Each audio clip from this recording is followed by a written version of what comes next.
Big boss Malayalam season 7 എന്തുകൊണ്ടാണ് ഈ ആര്യനെയും ജിസേലിനെയും big boss വീട്ടിലുള്ളവർ ഇത്ര ഭയക്കുന്നത്? ഇന്നലത്തെ ആര്യൻ ചിരിച്ച വിഷയവുമായി ബന്ധപ്പെട്ട് നമ്മൾ വീണ്ടും അത് കണ്ടു. കാരണം ആര്യൻ ചിരിക്കുന്നത് അവിടെയുള്ള ഒട്ടുമിക്ക പേരും കണ്ടതാണ്. അത് ചോദ്യപ്പെടേണ്ടത് തന്നെയാണ്. ഒരാൾ തൻ്റെ ജീവിതാനുഭവം പറയുമ്പോൾ അത് റെസ്പെക്റ്റോടെ കേട്ടിരിക്കുക എന്നത് ഒരു ബേസിക് മര്യാദയാണ്. നമ്മുടെ അക്ബറൊക്കെ അത് വ്യക്തമായി കണ്ടതാണ്. അപ്പോൾ തന്നെ ഷാനവാസിനോട് അക്ബർ പറയുന്നുണ്ട്. നേരെ മറിച്ച് ആര്യൻ്റെ സ്ഥാനത്ത് അനീഷാണെങ്കിൽ ഇപ്പം എങ്ങനെയിരിക്കും? അക്ബർ നോക്കി നിൽക്കുവോ? അപ്പാനി നോക്കി നിൽക്കുവോ? ഷാനവാസ് നോക്കി നിൽക്കുവോ? ഇല്ല. കാരണം ആര്യനെ പേടിയാണ്. അഭിലാഷ് ആദ്യം ചാടി എഴുന്നേറ്റ് നീ എന്തിനാടാ ചിരിച്ചത്, അതാണ് ഇതാണെന്നൊക്കെ പറഞ്ഞു വന്നെങ്കിലും ആര്യൻ പെട്ടെന്ന് ചെരിപ്പൂരി റിയാക്ട് ചെയ്തപ്പോൾ അഭിലാഷിൻ്റെ നട്ടെല്ല് വായപ്പിണ്ടിയാവുന്നതാണ് കണ്ടത്. അഭിലാഷ് പെട്ടെന്ന് പ്ലേറ്റ് മാറ്റി അളയാ നീ ചിരിക്കുന്നത് ഞാൻ കണ്ടില്ല, മറ്റു പലരും ചിരിക്കുന്നതാണ് കണ്ടതെന്ന് വാക്ക് മാറ്റി പറയുന്നുണ്ട്.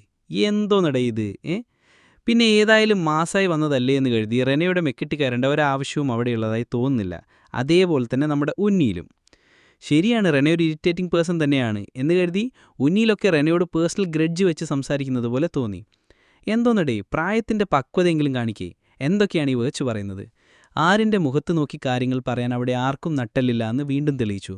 മറ്റൊരു വിഷയവുമായി വീണ്ടും വരാം. ബൈ.